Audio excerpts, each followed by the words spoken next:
Question number 80. At initial stage of ecological succession, during development stage in which the respiration is greater than production. यहाँ लिखा है respiration is greater than production. हम दो चीजें पढ़ते हैं, production is greater than respiration and respiration is greater than production.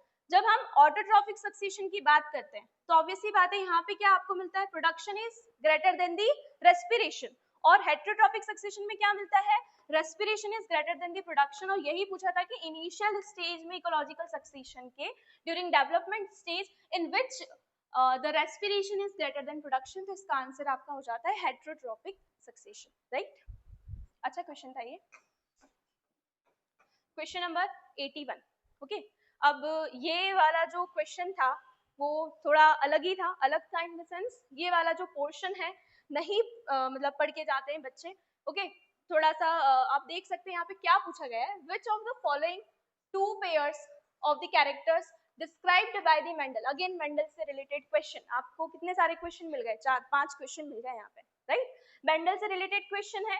Again linkage की बात की है. लिंकेज की बात मेंडल ने नहीं की थी, उन्होंने इंडिपेंडेंट असॉर्टमेंट की बात की थी. मींस उन्होंने जब डाइहाइब्रिड क्रॉस करवाया तो डाइहाइब्रिड क्रॉस उन्होंने जब करवाया तो उन्होंने जो पर्टिकुलर कैरेक्टर्स लिए थे उसमें उनको क्या मिला, इंडिपेंडेंट असॉर्टमेंट ही देखने के लिए मिला था. राइट, तो लिंकेज बाद में डिस्कवर किया गया है.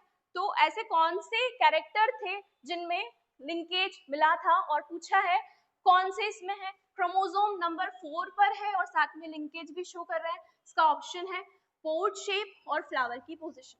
राइट, जो डाइहाइब्रिड क्रॉस मेंडल ने करवा के देखा था वो आपका सीड का कलर और सीड के शेप की बात की गई थी, और वहां उन्हें क्या मिला था, इंडिपेंडेंट असॉर्टमेंट, और उन्होंने फॉर्मुलेट कर दिया था principle of independent assortment. Right, तो इसका ऑप्शन हो जाएगा आपका ऑप्शन नंबर बी.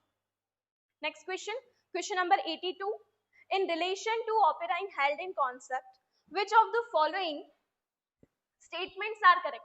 Right, तो कौन से स्टेटमेंट यहाँ से करेक्ट है. अच्छा क्वेश्चन था. ओके, और रिपीटेड ये operine held in से क्वेश्चन बनता ही है. तो पहला ऑप्शन पढ़ते हैं, organic molecules could be formed from abiogenic materials in presence of UV radiation. तो ऑब्वियसली बात है ये ऑप्शन करेक्ट है. Organic molecule abiogenic material से ही बना था यूवी रेडिएशंस की प्रेजेंस में. नेक्स्ट ऑप्शन है earth's primitive atmosphere was reducing. तो क्या अर्थ का प्रिमिटिव जो एनवायरनमेंट था वो रिड्यूसिंग था. ठीक है, नेक्स्ट ऑप्शन है ऑप्शन नंबर 3. तो आपका करेक्ट कौन कौन से ऑप्शन हो जाते हैं, ये ऑप्शन फर्स्ट वाला ऑप्शन करेक्ट है, रिड्यूसिंग था एनवायरनमेंट प्रिमिटिव एटमॉस्फेयर का. तीसरा ऑप्शन है in primitive atmosphere of earth the amount of free oxygen was very high. अरे फ्री ऑक्सीजन होता तो बाकी सारी चीजें करवाने की जरूरत ही नहीं होती. फ्री ऑक्सीजन ही तो नहीं था, फ्री ऑक्सीजन नहीं था वहां पर. ओके, तो ये वाला ऑप्शन आपका क्या हो जाता है, रॉन्ग हो जाता है, और आपको यहाँ पे करेक्ट स्टेटमेंट उठाने थे. तो जब थर्ड वाला ऑप्शन आपने देखा तो थर्ड वाला ऑप्शन 3 ऑप्शंस में आपको थर्ड ऑप्शन दिया हुआ है, तो ये वैसे ही क्या हो जाते हैं, ए गलत है, सी गलत है, तीनों में आपको 3 मिल रहा है. तो ये वैसे ही आप ऑड वन आउट करोगे तो आपका बी वाला ऑप्शन निकल के आएगा. और फोर्थ वाला ऑप्शन आपके पास है the first life forms appeared in the cold primitive ocean. हम जब हॉट डाइल्यूट सूप की बात करते हैं तो कोल्ड वर्ड कहाँ से आ गया, कोल्ड इन्वायरमेंट नहीं, हॉट इन्वायरमेंट था. राइट, तो ये वाला ऑप्शन भी आपका गलत हो जाता है.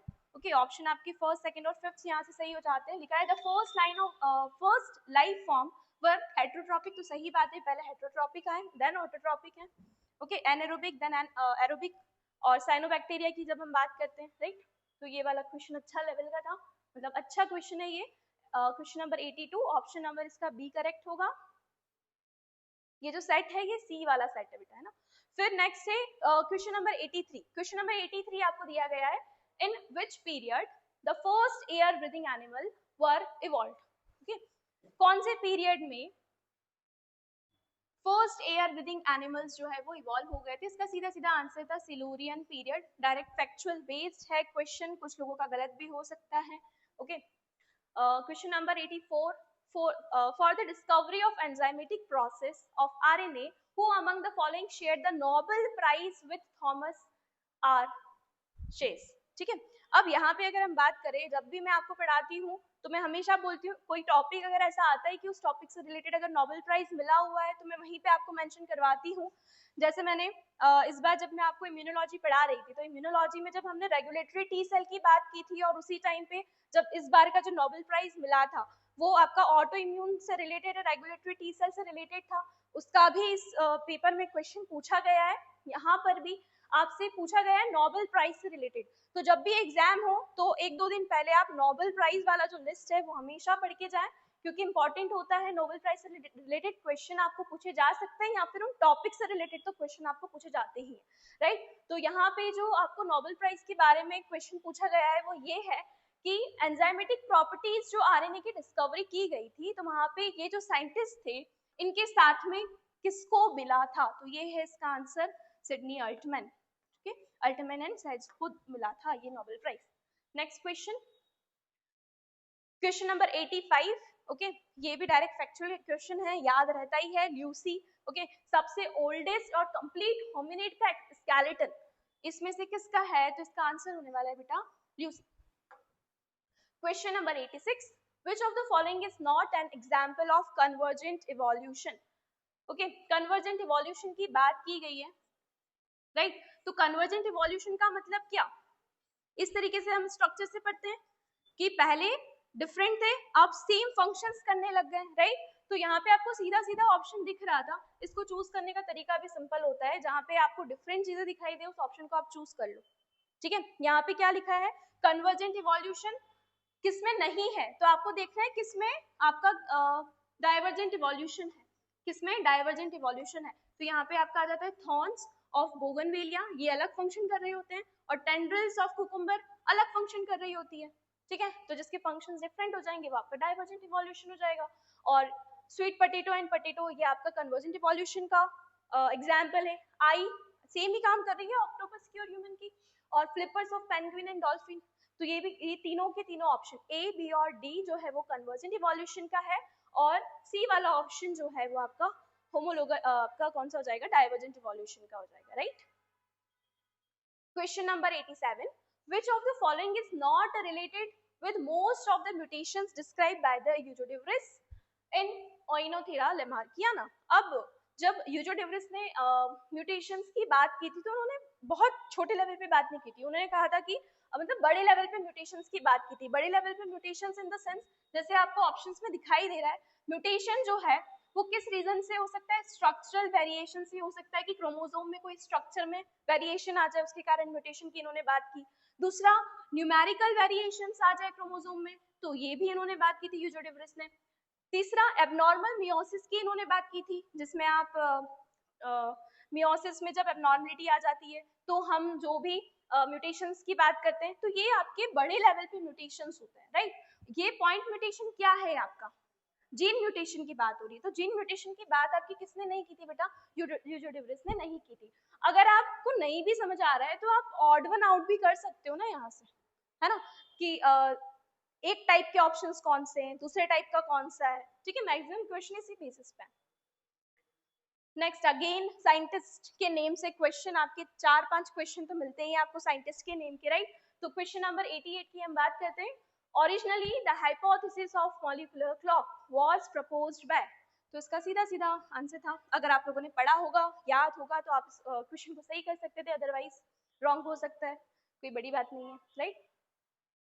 Question number 89, speciation in Darwin Finch is classical example of, again favourite question है, मिलता ही है हमें, okay.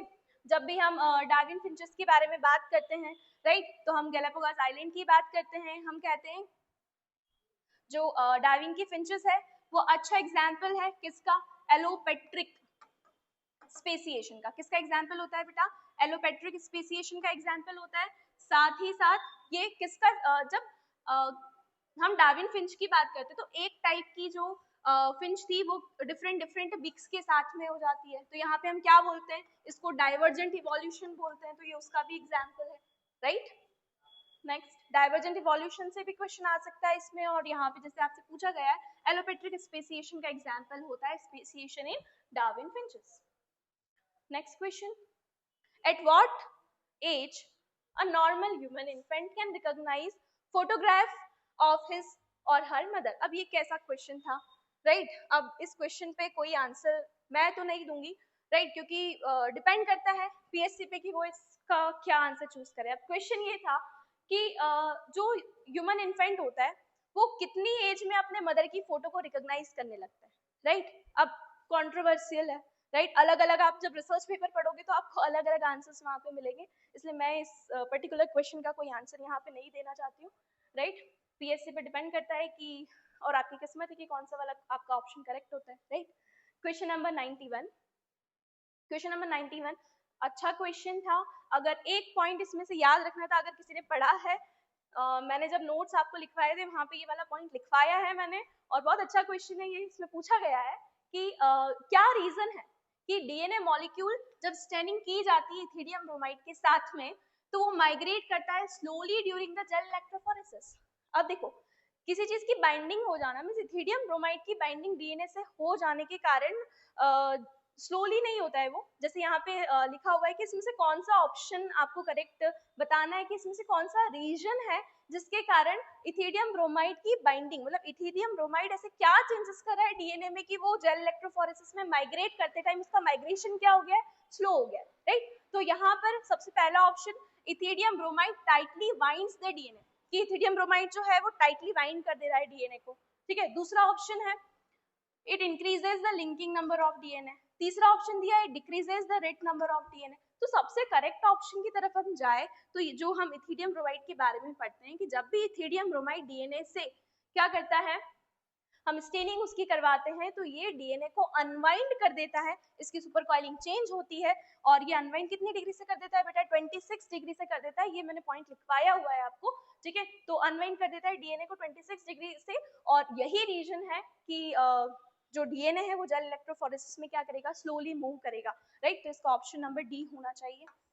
Okay question number 92. Okay अच्छा क्वेश्चन था है ना. सोडियम डो डिसाइल सल्फेट की हम बात करते हैं तो इस क्वेश्चन को पढ़ने के पहले मैं आपको सोडियम डो डिसाइल सल्फेट की बात बताती हूँ, है ना. जो most commonly sodium dodecyl sulphate चूंकि क्या होता है आपका प्रोटीन का स्ट्रक्चर होता है, ओके प्रोटीन के स्ट्रक्चर को आपको लीनियरली लेके आना है, ओके लीनियरली लेके आना है मींस प्रोटीन पे आपको क्या करना है नेगेटिव चार्ज उसको देना है पूरी तरीके से. तो हम किसका यूज करते हैं बेटा सोडियम डोडिसाइल सल्फेट का यूज करते हैं. अब जब जेल इलेक्ट्रोफोरेसिस है तो आपको पता है वहां पे माइग्रेशन जो है माइग्रेशन होना जरूरी है. अब चूंकि आपका जो प्रोटीन है उसमें आपके पास पॉजिटिव नेगेटिव आपको कोई ऐसा पर्टिकुलर चार्ज उसके ऊपर नहीं मिलेगा. जब अमीनो एसिड एक दूसरे से क्या कर गई है पेप्टाइड बॉन्ड बना गई है तो वहां पे उसको कोई ना कोई चार्ज तो देना पड़ेगा. अब जैसे हम डीएनए की जब जेल इलेक्ट्रोफोरेसिस करवाते हैं तो डीएनए के ऊपर तो ऑब्वियसली बात है कि उसके ऊपर क्या होता है डीएनए के पास आपका फॉस्फेट प्रेजेंट होता है तो वहां पर तो आपके पास नेगेटिव चार्ज होता है पूरे डीएनए के ऊपर. लेकिन आपको जब भी प्रोटीन के मॉलिक्यूल मतलब प्रोटीन्स को सेपरेट करना होता है तो वहां पर आपको उसको नेगेटिव चार्ज देना पड़ता है. तो हम करवाते हैं एचडीएस फेज इलेक्ट्रोफोरेसिस. तो ये एचडीएस क्या करता है उस प्रोटीन के नेटिव स्ट्रक्चर को चेंज कर देता है और लीनियर स्ट्रक्चर में उसे लेके आ जाता है. ओके तो ऑब्वियसली बात है एचडीएस जो है क्या कर रहा है क्वेश्चन है HDS is used during the electrophoresis of protein for the following reason. पहला है it separate the protein on the basis of molecular mass. तो मॉलिक्यूलर मास के बेसिस पे प्रोटीन को सेपरेट करवाने का काम क्या एचडीएस कर रहा है, ऑब्वियसली बात है यही काम है इसका. ओके दूसरा सी वाला ऑप्शन देखो जरा it provides the stability of protein native conformation. जब नेटिव कॉन्फर्मेशन को तो ये क्या कर देता है हमको नेटिव को हटा रहे हैं हम क्या कर रहे हैं उसको लीनियरली लेके आ रहे हैं तो यहाँ पे स्टेबिलिटी की तो बात बिल्कुल भी नहीं होगी, राइट. तो ये ऑप्शन वैसे भी गलत है तो ये भी गलत हो जाता है, ये आपका क्या हो जाएगा करेक्ट ऑप्शन हो जाएगा. यहाँ लिखा है it prevents the losing amino acid composition of the protein. ऐसा कुछ भी नहीं करता है एचडीएस पेज. ओके एचडीएस जो सोडियम डोडिसाइल सल्फेट होता है. ओके तो क्वेश्चन नंबर 92 का जो अच्छा मतलब सही करेक्ट ऑप्शन होगा वो होगा option number A. Next question question number 93 क्वेश्चन में आपसे पूछा गया है which one of the following enzyme is used to cleave RNA molecules after guanine residue. अच्छा क्वेश्चन है, राइट. इसमें दो ऑप्शन तो आप इजीली रिमूव कर सकते थे. यहाँ पे पूछा गया जब गुआनिन रेसिड्यूज की बात हो रही है आरएनए मॉलिक्यूल की बात हो रही है तो आपको राइबोन्यूक्लियस से रिलेटेड वर्ड ऑप्शन चूज करना था. ओके इसका यहाँ पे कोई मतलब नहीं है इन ऑप्शंस का. ओके अब राइबोन्यूक्लियस ए और राइबोन्यूक्लियस T1 की जब बात करें तो अगर किसी को पता होगा कि राइबोन्यूक्लियस T1 जो है वो गुआनिन रेसिड्यू के बाद में जो है आरएनए मॉलिक्यूल में कट लगाते हैं, तो ये उनका ऑप्शन सही हो जाएगा। बहुत सारे लोग ये भी लगा के आ सकते हैं, बट ये स्पेसिफिसिटी नहीं शो करता है। राइबोन्यूक्लियस T1 स्पेसिफिक होता है कि गुआनिन रेसिड्यू के बाद में 3 प्राइम एंड से कट करता है, right. Next question number 94, what is the role of ELISA in the pregnancy testing. Okay, तो प्रेगनेंसी हार्मोन की जब हम बात करते हैं तो हम कोरियोनिक गोनेडोट्रोपिन हार्मोन की बात करते हैं, और जो प्रेगनेंसी किट होती है एलाइजा के ऊपर बेस्ड होती है। तो जो टेस्टिंग है वो किस चीज को डिटेक्ट करती है, तो वो डिटेक्ट करती है आपका ह्यूमन कोरियोनिक गोनेडोट्रोपिन हार्मोन को, HCG हार्मोन, राइट। तो इसका ऑप्शन हो जाएगा आपका सीधी तरीके से बी। इसमें बाकी ऑप्शंस में कंफ्यूजन की कोई चांसेस ही नहीं थे। अगर जिसे पता है वो डायरेक्टली इसे चूज कर सकता था। अगेन आपका 11th-12th लेवल का क्वेश्चन है, एलाइजा से इसको रिलेट किया गया है। क्वेश्चन नंबर 95 की हम बात करें, अगेन अच्छे लेवल का क्वेश्चन था ये। Question number 95, what strategy is employed in western blotting technique. अब वेस्टर्न ब्लोटिंग टेक्निक आपको पता है, आप पढ़ते हो यहाँ पे नदन सदन, और तीसरा आप पढ़ते हो वेस्टर्न ब्लोटिंग के बारे में। अब वेस्टर्न ब्लोटिंग टेक्निक जो होती है वो आपका प्रोटीन के लिए होती है, राइट। अब प्रोटीन की हम बात करें, क्वेश्चन पूछा गया है what strategy is employed in western blotting technique to prevent non-specific adsorption of the antibody। अगर नॉन स्पेसिफिकली एंटीबॉडी क्या कर गई, एब्जॉर्ब कर गई, तो दिक्कत हो जाएगी। तो उस पर्टिकुलर चीज को प्रिवेंट करने के लिए ब्लॉकिंग सॉल्यूशंस यूज में लिए जाते हैं, ब्लॉकिंग सॉल्यूशंस यूज में लिए जाते हैं। तो ब्लॉकिंग सॉल्यूशंस में आप लोग यहाँ पर जैसे इसका ऑप्शन जो है ऑप्शन नंबर बी करेक्ट है। केजिन प्रोटीन का यूज किया जाता है, ओके, ब्लॉकिंग सॉल्यूशन के फॉर्म में केजिन प्रोटीन को लगा दिया जाता है ताकि क्या हो, नॉन स्पेसिफिक एब्जॉर्प्शन ना हो एंटीबॉडीज का। मैं आपको और भी यहाँ पे बता देती हूँ कि ब्लॉकिंग सॉल्यूशन में केजिन प्रोटीन के अलावा और क्या यूज किया जाता है। केजिन प्रोटीन के अलावा यहाँ पे आप बोवाइन सीरम एल्ब्यूमिन का यूज कर सकते हैं, ओके, जिलेटिन का यूज कर सकते हैं, नॉन फैट ड्राई मिल्क, अगर ये भी ऑप्शंस में कभी आए तो आप आगे याद रखिएगा, ठीक है। तो यहाँ पे ब्लॉकिंग सोल्यूशन के जैसे किसे यूज किया जाता है, केजिन प्रोटीन को यूज किया जाता है, ओके। नॉर्मली वॉशिंग से काम नहीं चलेगा, तो बाकी सारे ऑप्शंस की तो बात रहने देते हैं। क्वेश्चन नंबर 96 की बात करते हैं, degree of scattering of electron beam transmission electron microscope is the result. अच्छा क्वेश्चन था ये, मींस गलत हो सकता था, क्वेश्चन गलत किया भी होगा लोगों ने, राइट। बच्चों ने क्वेश्चन गलत कर सकते हैं क्योंकि ऑप्शंस कहीं ना कहीं आप देख सकते हो कि पहला ऑप्शन दिया है मास और नंबर ऑफ एटम्स पर डिपेंड करता है। क्वेश्चन लिखा है degree of scattering of electron beam in transmission electron microscope किस चीज का रिजल्ट होती है, mass and number of atoms that encounter the electron beam उस पर डिपेंड करती है। दूसरा किसका रिजल्ट होती है, यहाँ पे नंबर ऑफ एटम्स लिखा है, यहाँ पे एटॉमिक मास लिखा है, तो ये भी करेक्ट तो है लेकिन ये पार्शियली करेक्ट है बेटा, ओके। मोस्ट प्रोबेबल आंसर इसका क्या हो जाएगा, ऑप्शन नंबर ए। वेवलेंथ पे तो कैसे डिपेंड करेगा इलेक्ट्रॉन बीम, राइट, तो इसका ऑप्शन नंबर ए करेक्ट होगा, ओके। अगेन अच्छा क्वेश्चन था। क्वेश्चन नंबर 97, ओके, स्टेट से क्वेश्चन ना आए, स्टैटिस्टिक्स से क्वेश्चन ना आए, ऐसा हो नहीं सकता है। तो स्टैटिस्टिक्स को प्रिपेयर करने के लिए भी आप एक बहुत अच्छा ऑप्शन चूज कर सकते हो। क्वेश्चन किस तरीके से पूछे जाते हैं, आप प्रीवियस ईयर क्वेश्चन उठा के देख सकते हो कि आपको chi square test, T test, Z test, sorry, okay. तो इनसे आपको क्या मिल सकता है, ऑप्शंस, क्वेश्चंस आपको मिल सकते हैं कि किस तरीके से बायोस्टैटिस्टिक्स के क्वेश्चंस पूछे जाते हैं। इस क्वेश्चन पे आते हैं, क्वेश्चन पूछा है if you design an experiment to find out an association between, यहाँ पे क्या हमें फाइंड करना है, एसोसिएशन की बात कर दी गई है, एसोसिएशन की बात कर दी गई है between the blood group and I colour of the people. इसमें एसोसिएशन देखना है तो कौन सा टेस्ट यूज किया जाता है, स्टेट्स का, ओके। तो इसका ऑप्शन होगा आपका correct chi square test. T test और जेड टेस्ट को हम क्या कहते हैं, मीन को कंपेयर करना होता है ना ग्रुप्स के, तब हम यूज करते हैं, राइट। अब टी टेस्ट और जेड टेस्ट में भी क्या डिफरेंस होता है, टी टेस्ट आपका स्मॉल सैंपल के लिए होता है और जेड टेस्ट आपका लार्ज सैंपल्स के लिए होता है। तो इसका क्वेश्चन नंबर 97 का जो ऑप्शन करेक्ट है, it is a option number A.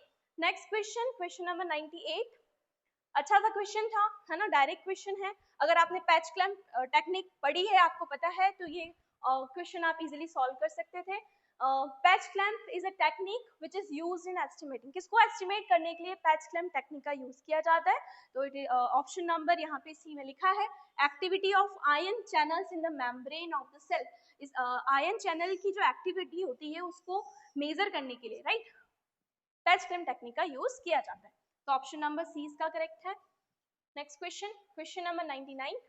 What will be the size of the population of butterflies if X number of butterfly were captured and marked with a black spot on wings and released? After a week, Y number of butterflies were recaptured and found, Z number of marked butterfly. ये आपका mark recapture theory का question था कि इस particular theory में क्या बताया गया है कि पहले एनिमल्स को क्या किया जाता है, कैप्चर करके उनको मार्क कर दिया जाता है. ओके, यहाँ पे मार्किंग करने के बाद में उसे फिर से रिलीज कर दिया जाता है. रिलीज करने के बाद में फिर से पॉपुलेशंस को कलेक्ट किया जाता है. अब आपको पता है सभी के सभी एनिमल्स को तो मार्किंग की नहीं होगी, राइट. तो जितना आपने मान लो कि 100 जो एनिमल्स थे उनको मार्किंग की थी, दूसरी बार आपने जब फिर से कैप्चरिंग करी तो 100 के 100 मार्क तो मिलेंगे नहीं, अनमार्क भी मिलेंगे. तो इसका एक सिंपल सा फॉर्मूला है. इसका फॉर्मूला आपका है, टोटल आपने जितनी मार्किंग की होती है, राइट, टोटल मार्किंग जितनी की है आपने, मार्क्ड एनिमल्स आपने जितने किए हैं उसको आप मल्टीप्लाई कर देते हो दूसरी वाला जो पॉपुलेशन आप कैप्चर करते हो उसमें टोटल आपने कितना किया.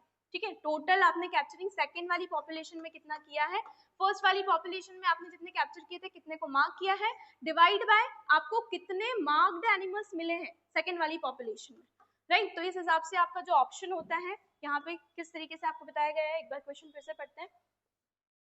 What will be the size of population of butterfly if X number of butterflies were captured? तो कैप्चरिंग की है, फर्स्ट पॉपुलेशन है, X बोला गया है, and marked with the black spot on the wings and release कर दिया. After a week, Y number of butterflies were captured. Y number of butterflies मतलब ये टोटल आपको पॉपुलेशन की बात कर दी गई है कि Y number of butterflies recapture की, जिसमें से मार्किंग किसमें मिली है आपको, सिर्फ और सिर्फ मार्किंग वाले कितने हैं, उनको क्या नाम दिया गया है, Z. तो टोटल पॉपुलेशन क्या थी, Y. तो X into Y divide by क्या हो जाएगा आपका, Z. तो आपका ऑप्शन नंबर ए ही यहाँ पर क्या था, करेक्ट था. अच्छा क्वेश्चन था ये. ओके, नेट में भी आपके मार्क रिकैप्चर थ्योरी से काफी क्वेश्चंस पूछे जाते हैं. Next question, question number 100, scintillation counting. इससे भी क्वेश्चन हमेशा आपको मिलता ही है. रेडियो एक्टिव आइसोटॉप, यहाँ से ऑप्शन चूज करना था आपको, सिर्फ ये रेडियो एक्टिव आइसोटॉप देखना था और यहाँ पे आपका आंसर निकल के आ जाता. इन तीनों में आपको क्या दिया गया है, क्वेश्चन है scintillation counting is used to detect the metabolites labeled with radioactive isotopes such as. तो इसमें से radioactive isotope आपको क्या दिखाई दे रहा है, C14. बाकी ये तो radioactive isotopes है नहीं, तो यहाँ पे आपका ऑप्शन हो जाता है ऑप्शन नंबर ए. तो अभी हमने 50 क्वेश्चंस यहाँ पे डिस्कस कर लिए हैं. नेक्स्ट 50 क्वेश्चंस हम नेक्स्ट वाली वीडियो में कंप्लीट करेंगे. So thank you very much.